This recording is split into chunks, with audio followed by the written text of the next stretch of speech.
espero que estejam bem. Hoje vamos falar sobre a novidade da Paula Hawkins, A Hora Azul, e eu estava tão entusiasmada para ler este livro. Eu andava desde o verão a namorar este livro, eles anunciaram que o iam lançar este mês e eu mal tive a oportunidade de ler. A edição do livro está incrível, não sei se dá para perceberem, mas faz reflexo. A janela muda de cor, é muito giro.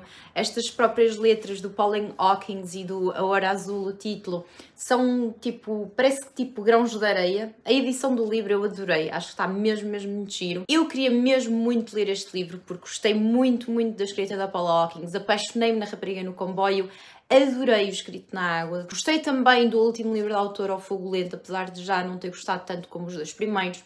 E como a autora já não lançava nada há algum tempo, eu estava mesmo obcecada em ler este livro. E isso talvez tenha sido um dos fatores pela qual eu me desiludi tanto com este livro. Na Hora Azul nós vamos acompanhar um protagonista masculino, que é o Becker. O Becker é um curador de arte no museu. Ele é um especialista numa artista em particular, que é a Vanessa. O Becker é um dia contactado porque é encontrada numa das esculturas desta artista, da Vanessa, um osso humano. Isto pode manchar a reputação da fundação responsável por esta artista, que é a fundação do seu melhor amigo, que pertence a uma família de aristocratas. Nós sabemos também que este melhor amigo esteve noivo daquela que é agora a mulher do Becker, portanto há ali uma espécie de triângulo amoroso meio estranho. Apesar desta artista, a Vanessa, já ter falecido há alguns anos, ela viveu durante bastante tempo numa ilha isolada, em que ela só conseguia entrar e sair durante 12 horas por dia, portanto assim uma coisa mesmo estranha na Escócia, muito bonita, mas muito mesmo isolada. Ela tinha falecido de cancro uns anos antes, mas deixou a sua casa à melhor amiga e àquela que foi a principal cuidadora que ela teve nos últimos anos, e então o Becker decide visitar Grace, essa melhor amiga, e tentar perceber o que é que se pode ter passado e, principalmente, se ela sabe o que é que aconteceu a uma série de obras da Vanessa que deviam ter ido para a Fundação, porque a Fundação herdou-as por causa do testamento da Vanessa, mas que a Fundação nunca recebeu. Um pormenor interessante é que 20 anos antes, o marido super infiel da Vanessa desapareceu sem deixar rastro e até hoje ninguém sabe o que é que lhe aconteceu. Esta é a premissa do livro, parece-me até uma premissa bastante interessante, mas não sei realmente se foram as minhas expectativas, se o que é que foi, mas o livro para mim foi tão frustrante. Apesar da Paula Hawkins ser uma escritora que realmente sabe escrever, nada neste livro funcionou para mim, e quando eu digo nada é mesmo nada. As personagens, o enredo, o ritmo, epá, está tudo ao lado. Eu não gostei mesmo nada, tudo me frustrava.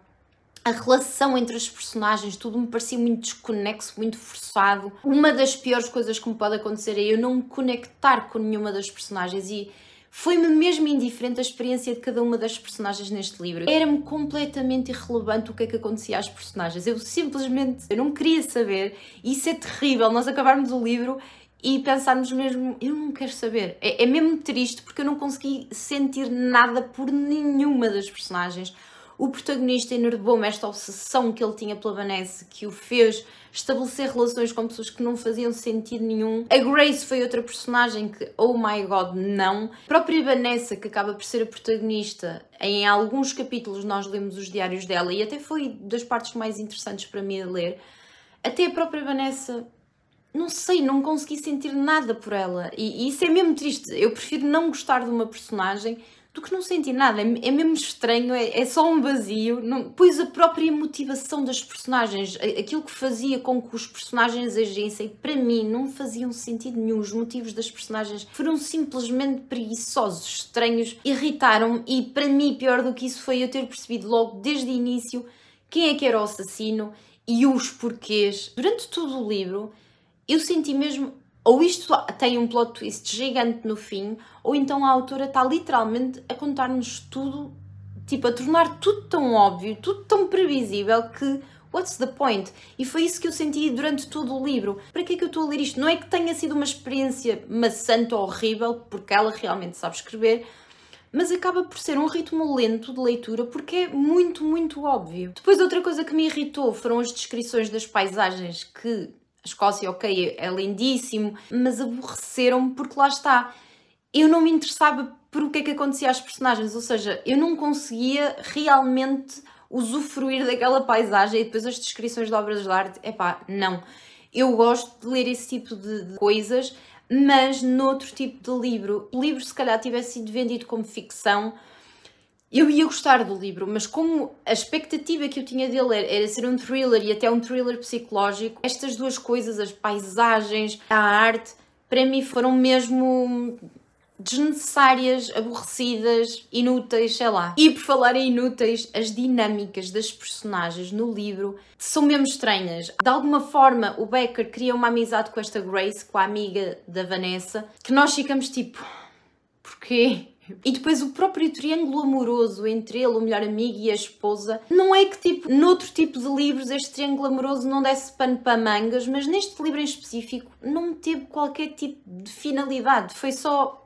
Eu estava literalmente a ler e a pensar, mas para quê? O que é que isto tem a ver com o enredo? E não tem nada a ver, tipo, foi só... Pá, não percebi se a intenção da autora fosse criar profundidade nas personagens e criar personagens completas, com vidas, para além do enredo principal, mas eu senti mesmo que não fez sentido nenhum. Foi literalmente elementos que ela criou completamente inúteis para a história em si, para a fluidez da história. O final do livro foi das coisas mais tristes, porque é tão previsível. Para mim é surpreendente como é que a autora terminou o livro, leu o livro, reviu o livro e não percebe que é tão previsível, é tão clichê. As pessoas criticam a Freida McFadden por usar sempre a mesma fórmula, pá, mas pelo menos a fórmula resulta. Desiludiu-me mesmo muito o livro e eu tenho pena porque é um livro bem escrito, a autora realmente sabe escrever, mas este livro para mim não funcionou mesmo nada. Se estão a pensar ler ou já leram, por favor, digam-me mesmo aqui em baixo o que é que acharam. Se têm uma opinião completamente contrária a mim e adoraram o livro e adoraram as personagens, digam-me aqui em baixo. Eu realmente não consigo elogiar nada no livro. Espero que a autora continue a lançar livros, porque ela realmente sabe escrever e eu sinto mesmo que este livro foi a exceção que confirma a regra de que ela é uma boa escritora. Se gostaram do vídeo, não se esqueçam de deixar um like ali em baixo. Se ainda não subscreveram o canal, façam-no. Beijinhos e até à próxima segunda-feira.